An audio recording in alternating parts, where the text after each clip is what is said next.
आजच्या दिवशी पूर्ण विश्वामध्ये हा दिवस योग दिवस म्हणून साजरा केला जातो। योग दिवस हा एक दिवस नसतो, तर योग हे कायमस्वरूपी आपलं शरीर आहे। तोपर्यंत आपण हा योग दिवस हे योग केले पाहिजे। योग केल्याने मनुष्य निरोगी राहतो, शरीर लवचिक राहतं। योगासनाचे अनेक फायदे आहेत। योगासने केल्यानंतर शरीरही मनही आणि आपले अवयव आणि आपलं मन पवित्र राहतं। याच्यासाठी योगासने केली पाहिजेत। म्हणून आंतरराष्ट्रीय योग दिनाच्या दिवशी 21 जून या दिवशी आणि आजचा जो दिवस आहे त्याला फार महत्त्व आहे। तो म्हणजे सगळ्यात मोठा दिवस आहे आज, सगळ्यात मोठा दिवस आहे आज। इतर दिवसांपेक्षा आजचा दिवस काही पल्सने मोठा आहे। तर आजच्या या दिवशी आंतरराष्ट्रीय योग दिवस म्हणून हा दिवस साजरा होतो।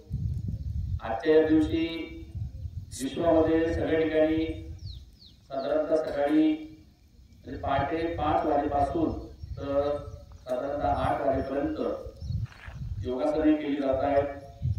आज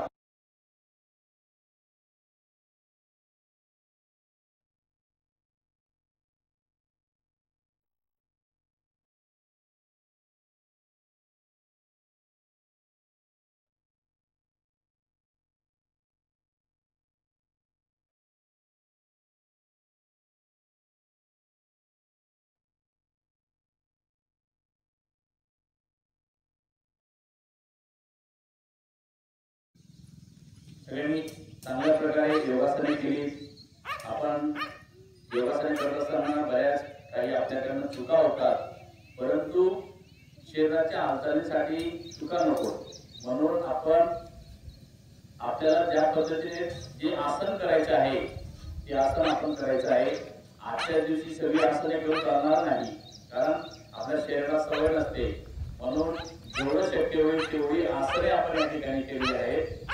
आणि सांगायचं तात्पर्य हे आहे की योगामुळे शरीर निरोगी असतं, योगामुळे मन पवित्र असतं आणि योगामुळे मन आणि शरीर हे एका ठिकाणी बांधलेलं असतं।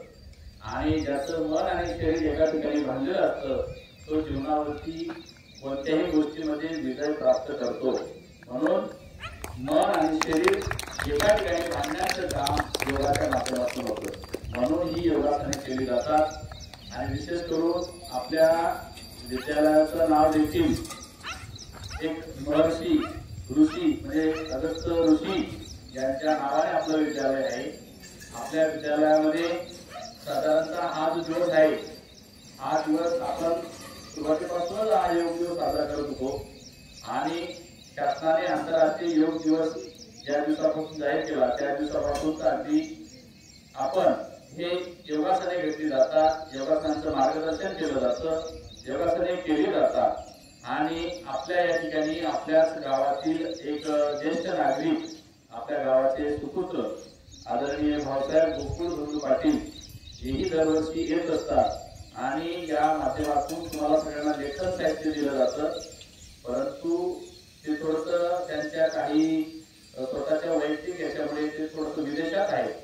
ते देखील आपल्याकडे 2 ते 3 दिवसात येतील आणि सालाबादाप्रमाणे दरवर्षी योग दिनाच्या दिवशी जसं आपल्याला लेखन साहित्य मिळत होतं तसं लेखन साहित्य आपल्याला 2 ते 3 दिवसात त्यांच्या माध्यमातून त्यांच्याकडून